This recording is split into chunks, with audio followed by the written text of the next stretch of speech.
धनिया और राहुल की मुलाकात कॉलेज के पहले दिन हुई थी।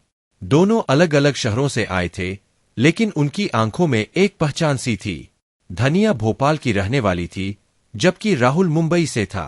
कॉलेज का पहला दिन हमेशा खास होता है, और उस दिन पूरा कैंपस नवयुवकों से खचाखच भरा था। धनिया और राहुल की क्लास भी साथ में थी।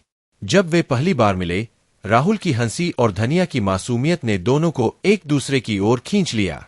पहले कुछ हफ्ते केवल पढ़ाई, पेशेवर बातें और सामान्य दोस्तों की तरह गुजरे, लेकिन धीरे धीरे उनके बीच की दीवारें गिरने लगीं।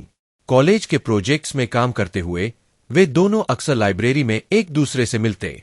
कैफेटेरिया में चाय की चुस्कियां लेते हुए उन्होंने विभिन्न विषयों पर लंबी बातचीत की, जिससे उनके दिल की धड़कनें तेज हो जाती थीं। राहुल की मुस्कान में धनिया के दिल की धड़कनें बढ़ जाती थीं, और धनिया की हंसी राहुल के दिल के करीब जाती जा रही थी। धीरे धीरे उनके बीच का यह दोस्ताना कुछ और बनता जा रहा था। एक दिन राहुल ने धनिया को कॉलेज के पास एक पुराने किले में जाने का प्रस्ताव दिया।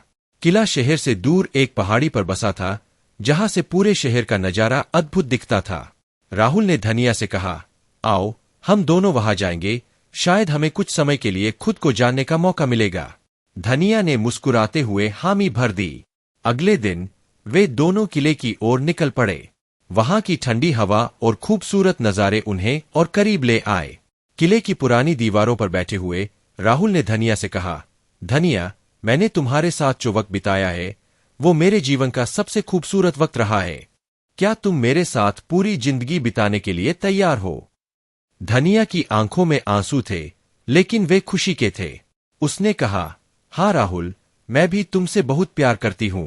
तुम्हारे बिना मेरी जिंदगी अधूरी है। उनके प्यार की कहानी पूरे कॉलेज में फेमस हो गई। सब उन्हें आदर्श मानते थे। एक दूसरे की साझेदारी और समर्पण ने उन्हें और मजबूत बना दिया।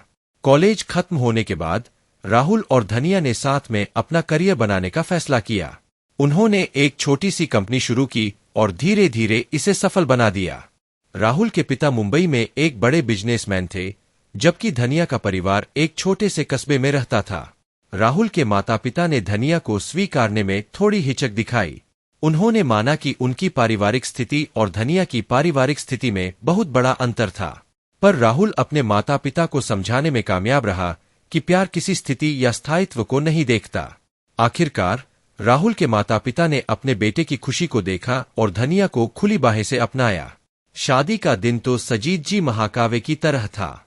सुंदर सजी हुई मंडप, दोस्तों और परिवार का समागम और हंसी मजाक से भरी हुई रात। सबकी आंखों में खुशी थी, लेकिन सबसे ज्यादा खुशी राहुल और धनिया की आंखों में थी। उनकी शादी का दिन पूरे शहर में चर्चा का विषय बन गया। राहुल और धनिया का प्यार सच्चा और अनंत था, और उनकी कहानी ने यह साबित कर दिया कि प्यार में कोई बाधा नहीं होती। शादी के बाद दोनों ने अपने अपने करियर को नए आयाम दिए। राहुल ने एक बड़ी मल्टीनेशनल कंपनी में शीर्ष पद हासिल किया, जबकि धनिया ने अपनी खुद की डिजाइनिंग कंपनी खोली। वे दोनों अपने जीवन में जितने भी उतार चढ़ाव आए, उन सभी से मिलकर सामना किया, और हर दिन उनका प्यार और गहरा होता गया। बिजनेस और पारिवारिक जिम्मेदारियों के बीच भी उन्होंने कभी अपने प्यार को कम नहीं होने दिया।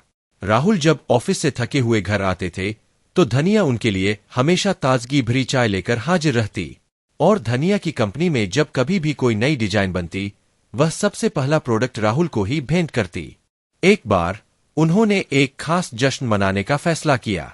उनकी शादी की 5वीं वर्षगांठ पर राहुल ने धनिया को उनकी कॉलेज के पास वाले पुराने किले में फिर से ले जाने का प्रस्ताव दिया। इस बार किला और भी खूबसूरत लग रहा था। राहुल ने पैसे खर्च करके उसी जगह एक छोटा सा डिनर अरेंज कराया था। डिनर के बाद राहुल ने धनिया से फिर एक बार वही सवाल पूछा, धनिया, क्या तुम मेरे साथ पूरी जिंदगी बिताने के लिए तैयार हो?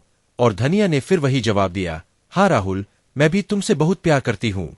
उनकी कहानी सिर्फ एक रोमांटिक कहानी नहीं थी, बल्कि एक प्रेरणादायक यात्रा थी, जिसमें सच्चे प्यार और समर्पण की शक्ति को दिखाया गया।